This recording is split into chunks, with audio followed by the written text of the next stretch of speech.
Kom ek bid vir ons begin. Vader, dankie vir die woord, Here. Dankie dat ons weer ons mag in die woord. Nie aan my woord, nie, maar aan u woord. En bid net weer, Here, vanoggend dat niks wat ek sal sê nie van u af is nie. En as daar enigiets is wat nie van u af is nie, Here, dat ons dit sal vergeet. Praat deur my deur die woord. Bemoedig ons, Here, vermaan ons. Help ons om nader aan u te groei vanoggend. Vir dit in Jesus naam. Amen. Vanoggend se gedeelte gaan ons help om die vraag te beantwoord en ons help om dieper te verstaan wat is ware aanbidding. En in die hele Johannes tot en met nou sien ons dat die begin van ware aanbidding is dat ek vir Jesus volg vir wie hy is. Ek glo in Jesus vir wie hy is, nie vir wat hy vir my kan gee nie. Dit is die begin van ware aanbidding. Ons sien ook in Johannes 11 en 12 Maria, net voor hierdie gedeelte vanoggend, in Johannes 11 het Maria, was sy by Jesus se voete toe haar broer Lazarus dood gegaan het. Sy het na Jesus toe gegaan in haar hartseer en ook vanoggend in haar vreugde toe Jesus vir Lazarus van die dood opgewek het, in haar vreugde het sy ook na Jesus toe gegaan. So, dis die beginpunt van ware aanbidding. Wat is jou eerste reaksie as dit sleg gaan met jou en wat is jou eerste reaksie as dit goed gaan met jou?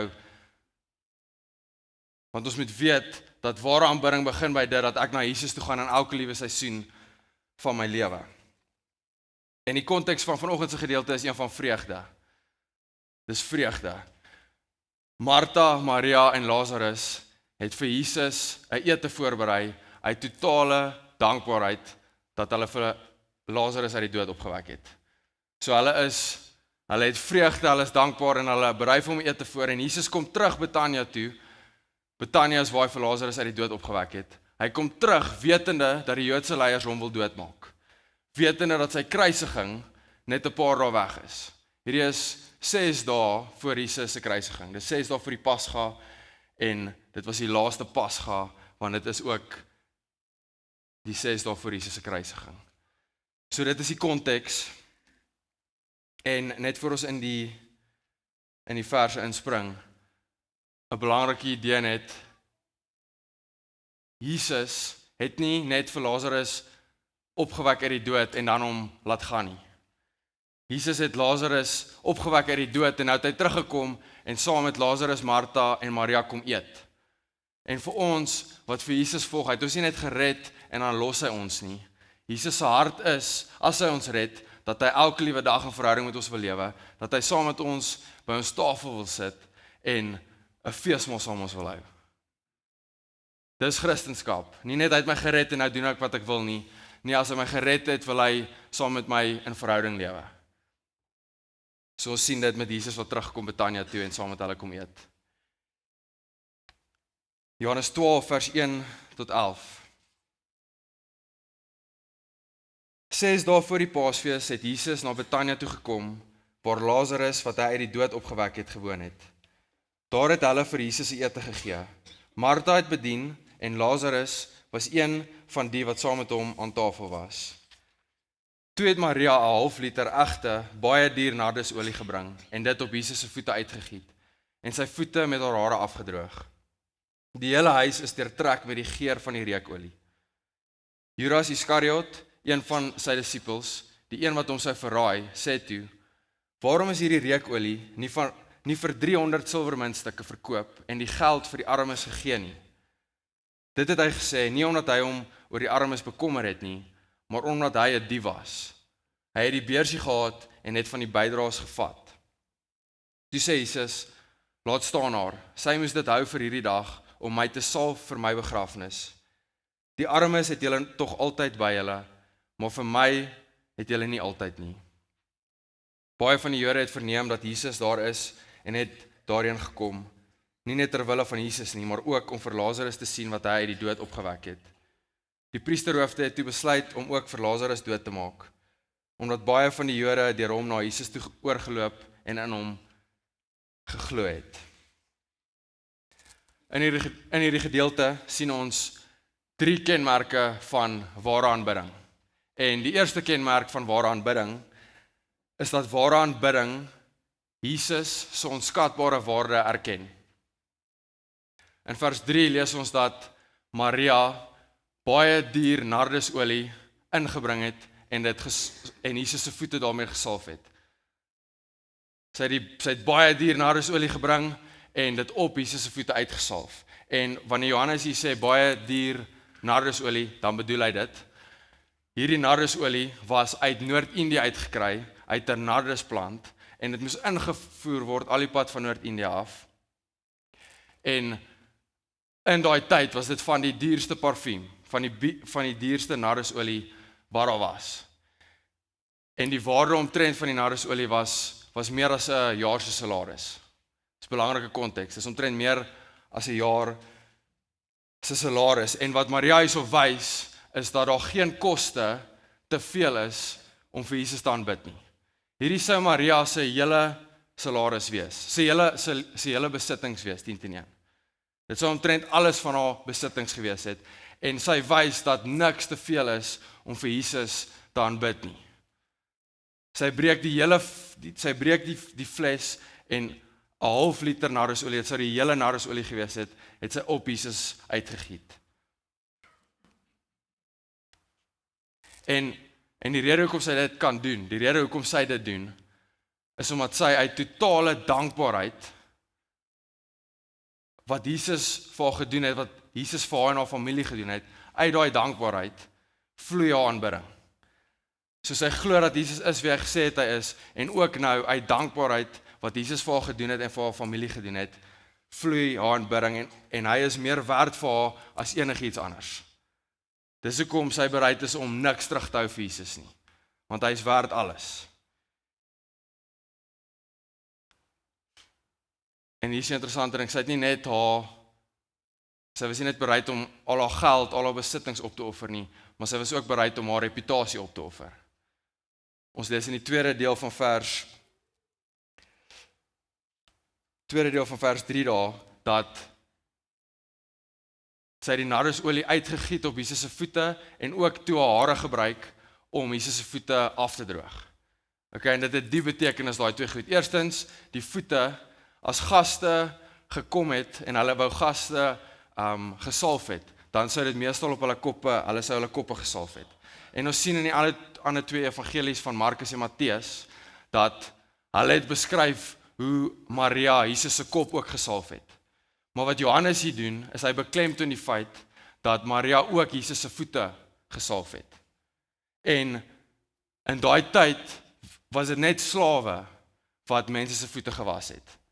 So, hulle sou gaste se koppe gesalf het, maar dan sou die slawe die mense se voete gewas het. En hier kom Maria, en sy salf ook Jesus se voete. En wat Johannes hier probeer doen, is die volgende. Hy wil Maria se nederige hartsposisie uitlig. Sy kom in absolute nederigheid, as 'n dienaar na Jesus se voete toe. Uit dankbaarheid vir wie hy is, uit dankbaarheid vir wat hy vir haar gedoen het. En aan die ander ding is, sy maak sy voete droog met haar eie hare. En dis merkwaardig, want in daai tyd het hulle gelewe in 'n honor-shame kultuur, in 'n eer en skaam kultuur. En 'n vrou se hare, wat julle vrouens vandag nog kan verstaan, maar 'n vrou se hare was haar eer en was haar reputasie, haar waardigheid geweest. Dit was groot geweest in daai tyd. Maar Maria is nie besorg oor wat mense dink nie. En sy gebruik haar eie hare, wat haar eer en reputasie sou wees, haar waardigheid, en sy gebruik dit om Jesus se voete droog te maak. So Maria wys dat geen geld, geen reputasie, niks is te veel van 'n koste om vir Jesus te aanbid nie. Want Jesus is alles werd. Dis hoekom. Jesus is alles werd vir haar, so niks is te veel om vir Jesus te gee nie. Niks is te veel om op te offer, sodat ek by Jesus se voete kan wees nie. En sy het net soos Paulus besef dat Jesus wins is. Kyk wat skryf Paulus in Filippense 3 vers 7 tot 8. Maar wat eers vir my 'n bate was, wins was, beskou ek nou as waardeloos ter wille van Christus. Ja, nog meer, ek beskou alles as waardeloos, want om Christus Jesus my Here te ken, oortref alles in waarde. Ter wille van hom het ek alles prysgegee en beskou ek dit as verwerplik, sodat ek Christus as enigste bate kan verkry. Jesus sê iets soortgelyk in sy parable, en vergeet ek die Afrikaanse woord vir parable, sê Jesus iets soortgelyk met die persoon wat 'n skat ontdek het in 'n land, en omdat hy die waarde van die skat in die land gesien het, verkoop hy alles wat hy het, in vreugde, verkoop hy alles wat hy het, want hy weet die waarde van die skat. So hy verkoop wat hy het, sodat hy die skat kan koop. So wat Paulus doen ook, wat Paulus besef ook, Jesus is die grootste skat, Maria besef dit. Jesus is die grootste skat van my lewe. Ek sal met vreugde alles opoffer, sodat ek by hom kan wees.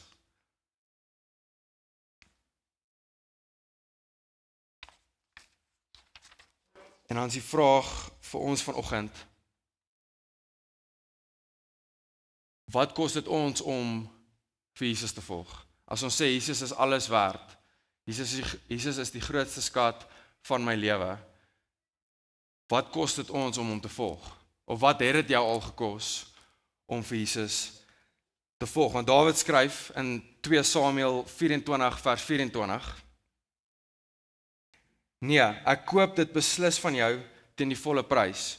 Ek bring nie aan die Here my God offerandes wat my niks kos nie.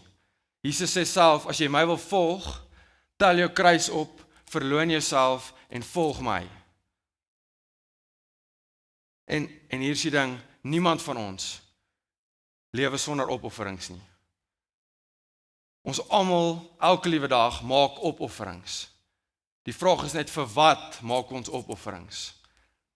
En die antwoord is, of course, dit wat vir ons waardevol is. Aan dit wat ons die meeste waarde aan heg, aan dit sal ons opofferings maak.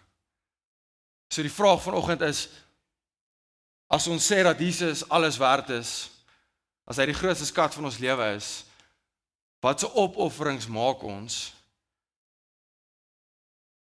wat wys dat ek dit nie net sê nie, maar dat hy werklik die grootste skat is. Is daar enige koste in jou lewe om vir Jesus te volg? Ons spandeer baie tyd en geld aan 'n klomp goed wat vir ons waardevol is. Een is ekstra klasse, sport, akademie, ons swattings, want ons glo ons graad is waardevol, so dan spandeer ons ongelooflik baie tyd en geld in ons swattings, want dit is die moeite werd. 'n Olimpiese atleet offer hulle hele lewe op, want hulle glo die goue medalje is die moeite werd op die ou ende.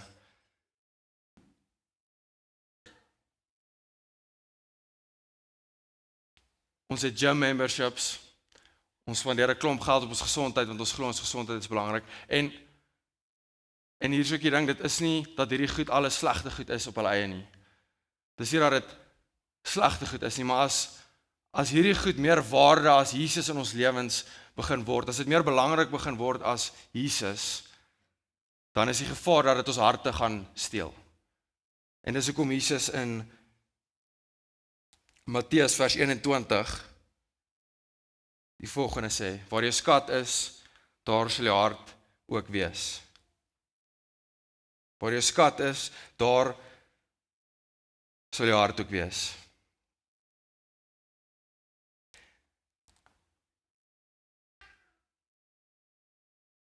Ek dink baie keer is ons flou soos onsself. Ons is nie eerlik met onsself nie. Ons sê ek het nie tyd vir hierdie nie. Ek kan nie nou by die Here uitkom nie. Ek het nie genoeg tyd vir stilte tyd nie. My week is te besig. Ek kan nie in gemeenskap, in 'n selgroep, wat ook al dit kan wees wat my nader aan die Here gaan bring, wat my by sy voete gaan hou nie. Ek het nie tyd daarvoor nie. En ek dink ons flou onsself te maklik. Ons jok vir onsself te maklik, want ons is bereid om 'n klomp goed op te offer. Maar as dit kom by die Here, as dit kom by my verhouding met die Here en om tyd te spandeer in sy woord, om myself in 'n gemeenskap in totaal en al in te lewe, intentioneel, deur die week ook in kleiner groepe bymekaar te kom. Ek push dit nou verskriklik, want ek besef net in my lewe, as ek nie 'n community om my het nie, as ek nie intentioneel na ander gelowiges toe lewe nie, dan kan ek nie floreer en groei in my verhouding met die Here nie. En so, ek is nie, dit is nie wetties van, as jy nie in 'n selgroep is nie, dan is jy nie 'n kind van die Here nie, dis wat ek probeer sê nie, maar in 'n ratry samelewing, waar ons nie tyd het vir niks nie, om jou intentioneel te plaas, om 'n groep mense saam wie jy kan groei, dink ek is ongelooflik belangrik, en ek dink ons jok vir onsself, om te sê, ek het nie tyd vir dit nie.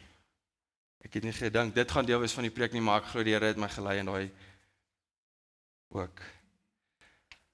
Ek kyk hierdie week na nuusberigte, Christen nuus, in terme van ons broers en susters reg oor die wêreld, en tans in Nigeria is daar Muslim extremist, Islamic extremist besig om kerke in Nigeria te brand. Elke liewe dag, kinders, ma's, pa's, broers en susters is besig om elke liewe dag, julle kan gaan kyk hier nuus, dood te gaan vir hulle geloof in Jesus, want hulle is nie bereid om Jesus te deny nie. En so hulle koste is tans dat hulle familielede verloor, en vriende verloor, en kinders verloor.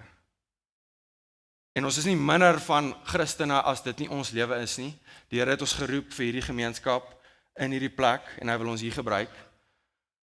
Maar ons moet vir onsself vra, wat kos dit ons om vir Jesus te volg? Ons maak ongelooflik baie maklik verskonings oor hoekom ons nie by die Here kan uitkom nie.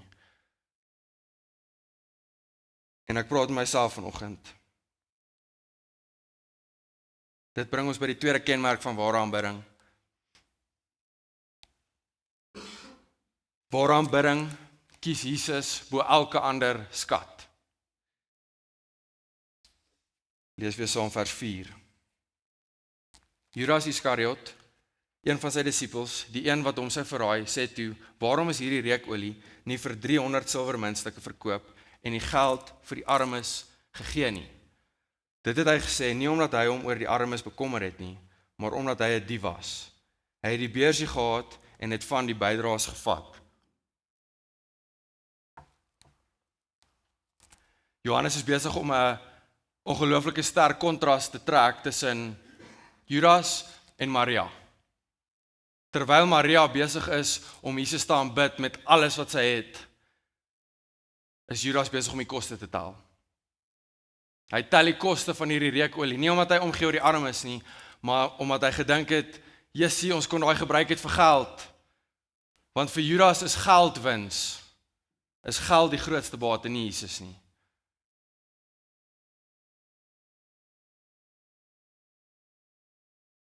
En hierdie moet 'n waarskuwing wees vir ons almal, want Judas was in Jesus se binnekring. Hy het alles gesien wat Jesus gedoen het. Sy disippels het vir hom die beursie gegee wat die geld hanteer het. So dit beteken hulle het hom vertrou. So Judas het soos iemand gelyk wat die Here volg en wat Jesus is die belangrikste ding in sy lewe. En tog sien ons dat dit nie so was nie. En op die ou einde het Judas vir Jesus verruil vir 30 silwermuntstukke. Dis 'n tiende van die waarde van hierdie reukolie. So dis 'n waarskuwing, vir ons en hierdie geld nie net vir geld nie. Hierdie gaan nie net oor geld nie, wat ook al dit is in ons lewens, wat vir ons meer belangrik is as Jesus. As daar enigiets is, dan gaan ek hom begin verruil vir dit wat vir my meer belangrik is, wat vir my meer waarde het.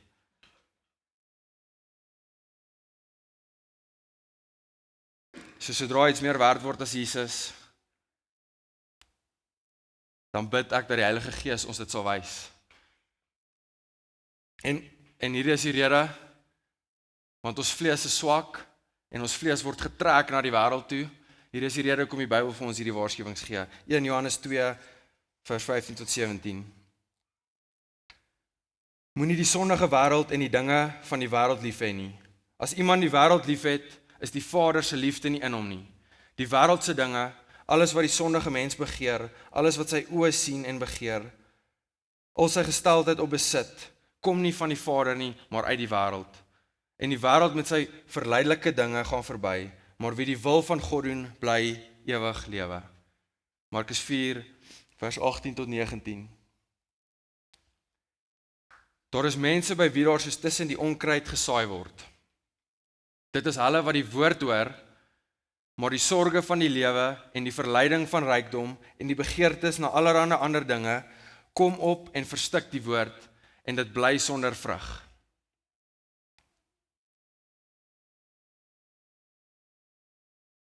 The lust of the eyes, the pride of life, en die gierigheid na die wêreld toe, is iets wat ons almal moet doodmaak. Want ons is geneig om terug te gaan na die skepping toe, en die skepping te begin worship in steede van die skepper.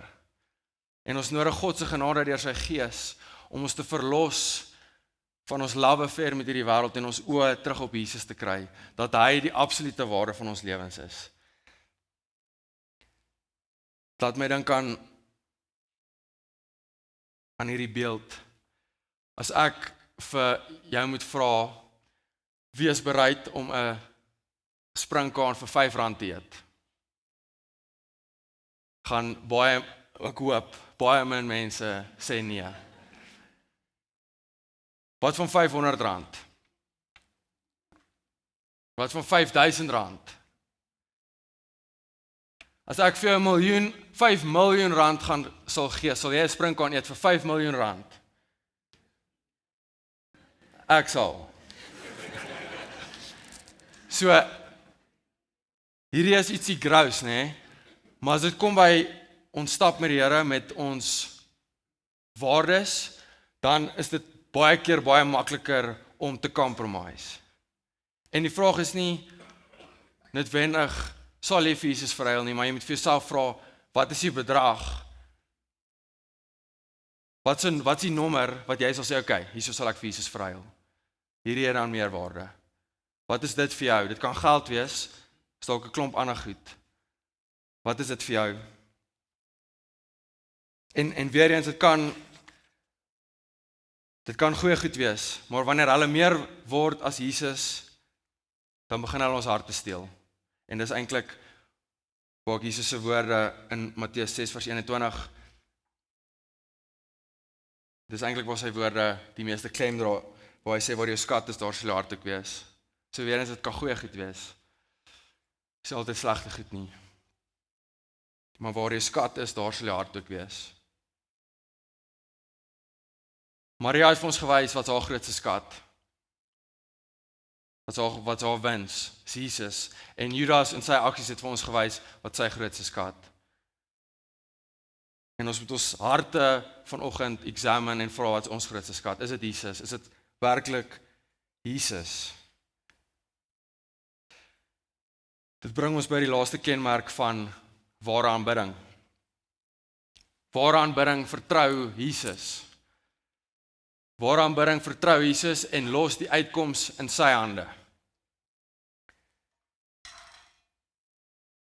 Maria is hierso besig om Jesus te aanbid, uit dankbaarheid vir wat hy gedoen het, vir wie hy is. En sy het geen idee wat Jesus besig is om te doen met haar aanbidding nie. Haar aksie is besig om na iets baie groter toe te wys as wat sy nou mee besig is. Sy weet nie dat haar aksie nou besig is om vir Jesus voor te berei vir sy kruisiging nie. Sy weet nie dat haar aanbidding, dat God het gebruik in sy groter verlossingsplan nie. Sy het geen idee nie. Al wat sy doen, is sy aanbid vir Jesus. En sy is by Jesus.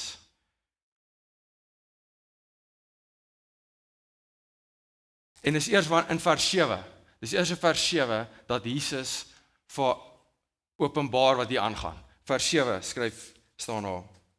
Toe sê Jesus, laat staan haar, sy moes dit hou vir hierdie dag, om my te salf vir my begrafnis.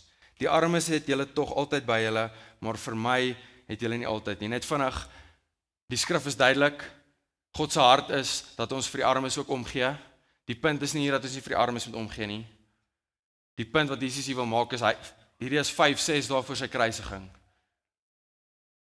In 'n gebroke wêreld waar daar sonde is, gaan daar altyd armes wees. Die belangrikste is nou dat jy by my is. Hy is nie besig om te sê, ons moet nie omgee oor die armes nie. Dis glad nie consistent met God se hart nie. Net 'n side note. Maar Jesus openbaar dit hierso. Wat hier gebeur. Sy het geen idee dat sy besig is om iets te doen wat Jesus vir sy kruisiging voorberei nie.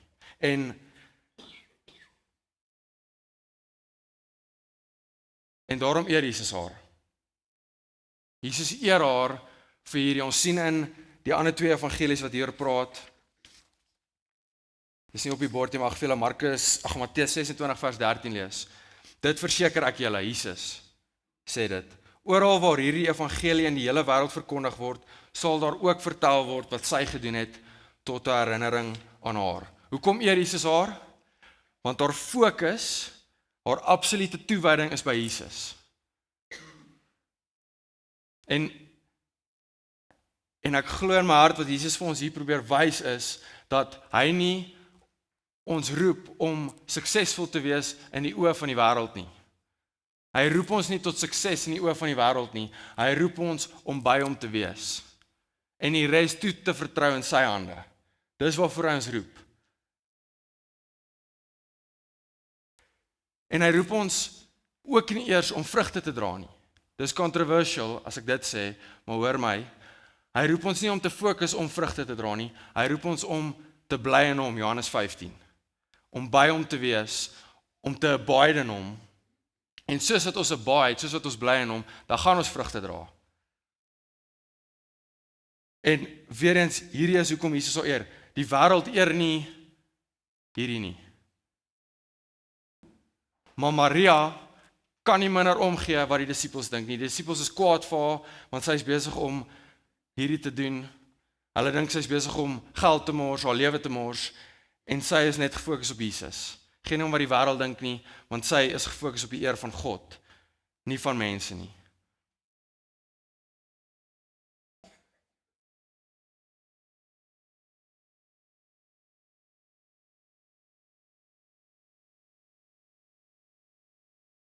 Jesus roep ons om by hom te bly. Dalk is jy hier vanoggend en die Here roep jou om 'n sendeling te wees. Dit is moontlik. Maar dalk is jy hier en hy roep jou om vir die volgende 40, 50, 60 jaar, daar waar jy geplaas het, as onderwyser, as 'n ingenieur, as 'n CA, as 'n dokter, as 'n ma, as 'n pa, om getroud te wees waar jy geplaas het, om jou hele wêreldbeeld van hoe jy jou kinders grootmaak, van hoe jy jou lewe doen waar jy nou is in hierdie gemeenskap, totaal en al oor te gee aan hom, en dit in lyn te doen met sy wil,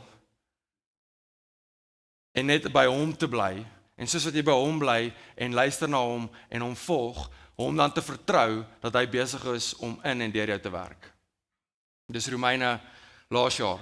Ons kan weet, vir die van ons wat die Gees het, dat God besig is om in en deur ons te werk. Maar ons is nie verwag om daai deel te probeer beheer en die uitkoms te probeer beheer nie. Jesus roep ons net om by hom te wees. En soos wat ons by hom is, regtig by hom is, die koste opoffer wat dit vat om seker te maak ons bly in hom, in gebed, in die woord, in gemeenskap. Dis al wat hy ons voorroep, om in hom te bly. Het laat my dink aan 'n storie van Edward Kimball. Edward Kimball was in Boston 'n sonnaarskoolonderwyser gewees.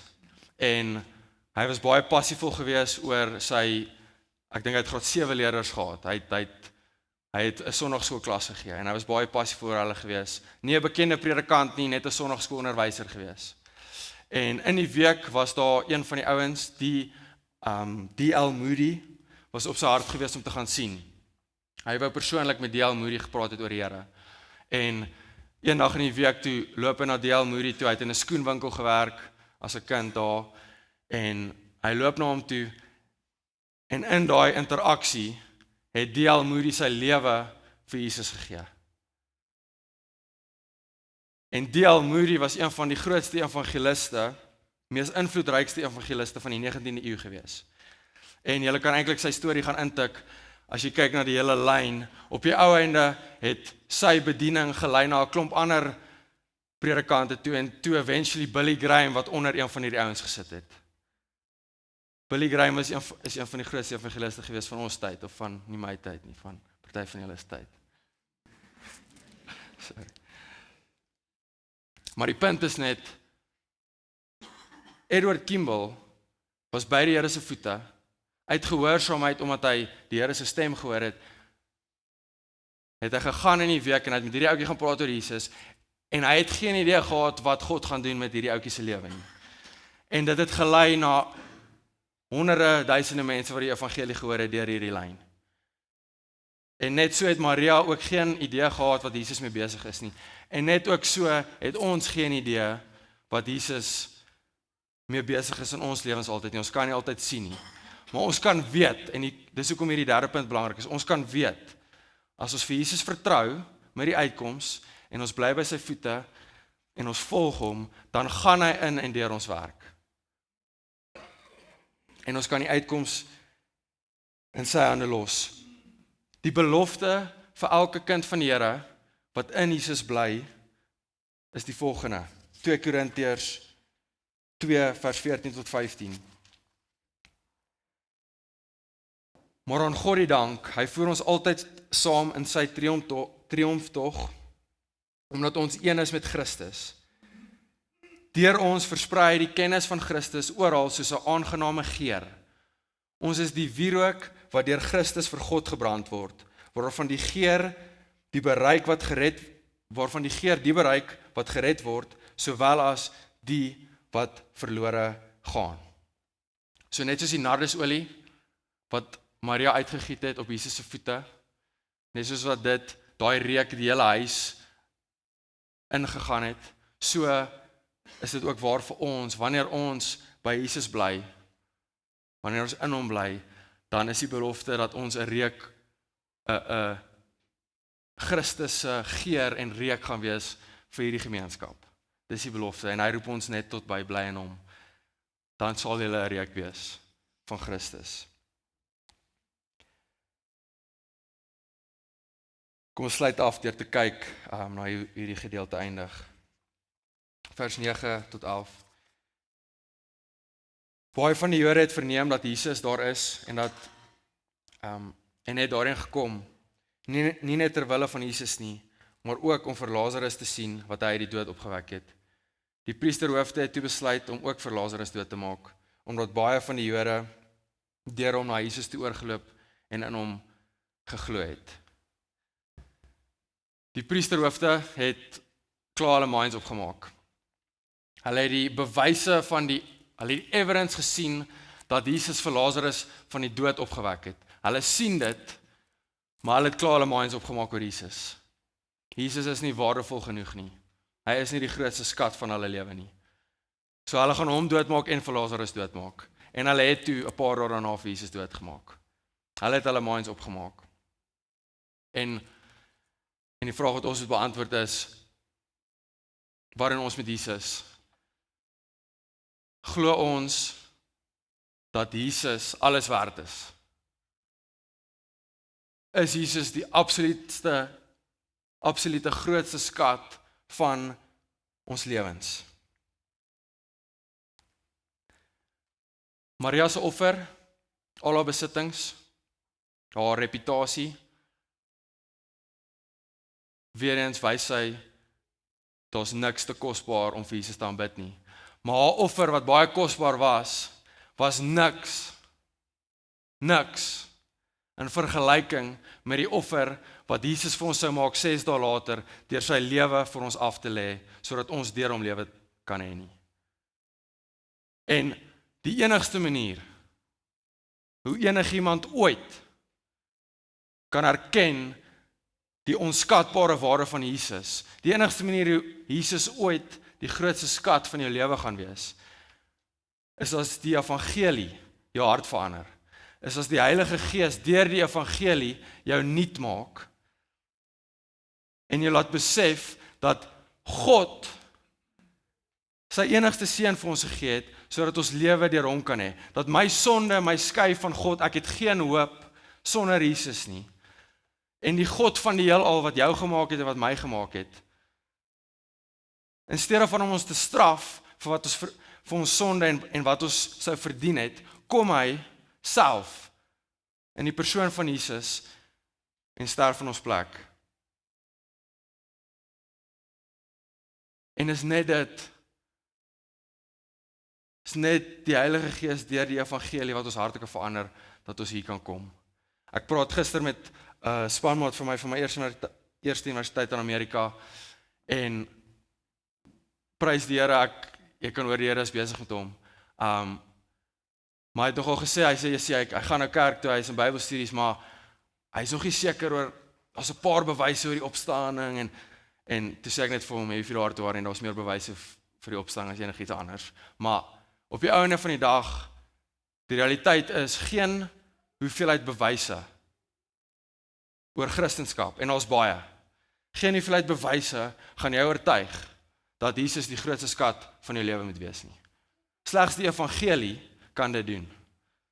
Slegs as jy besef hoe lief God jou het en die opoffering wat hy gemaak het sodat ons 'n verhouding met hom kan lewe, dat dit sy hart is. Dis die enigste ding wat ons harte kan verander, wat ons dan lei na Romeine 12 toe. Dat ons bereid is om ons lewe op te offer vir hom. Eers as ons besef wat hy vir ons gedoen het, kan ons sy liefde besef en dan in oop arms kom, Here, ek is 'n lewendige en heilige offer vir U. Nie net my tyd en my geld nie, maar ek.